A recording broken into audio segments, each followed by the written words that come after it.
కులం, మతం, వర్ణం, వర్గం ఇవి మనకి వద్దు అంటాం. విదేశాల్లో అట్లుంటాయి, అవి అద్భుతం అంటాం. అక్కడికి వెళ్ళి కూడా మళ్ళీ మనం మన కులపోడితోనే సాహచర్యం చేస్తుంటాం, లేదా కొన్ని కులాల పట్ల ద్వేషంతో ప్రవర్తిస్తుంటాం. నీతి చెప్పే మన దగ్గరనే ఆ తత్వం ఉంటే ఎట్లా మారుతుంది? ఇవాళ దేశంలో అనేక ప్రాంతాల్లో హిందువుల మధ్యన చీలికలకు కారణమవుతుంది కులంకి సంబంధించినటువంటి అంశమే. అయినా ఆ తీరు మారదు. మరి రేపు పొద్దున్న దేశాన్ని ఎవరు కాపాడతారో తెలియదు, కానీ ప్రస్తుతం అదృష్టవశాత్తు నడుస్తుంది. అయితే ఢిల్లీలో జరగబోయేటటువంటి ఎన్నికలలో ఇప్పుడు ఏరియాల వారీగా లేదా కులాల వారీగా లేదా వర్గాల వారీగా చీలిపోయినాయి. ప్రస్తుతం అక్కడ పహాడీలు ఎవరైతే అక్కడ ఉన్నటువంటి పహాడీ వర్గం భారతీయ జనతా పార్టీ వైపుకు ఉన్నదట.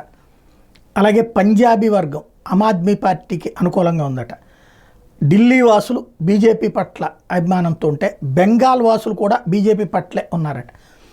పూర్వాంచల్ వాసులు వచ్చేటప్పటికి ఆప్కి బీజేపీకి మధ్యన ఎడ్జ్ ఫైట్ ఉందట వాళ్ళిద్దరి మధ్యన. కాబట్టి అక్కడ ఢిల్లీ అంటే అన్ని ప్రాంతాల నుంచి వెళ్ళిన వాళ్ళ సమాహారం కదా.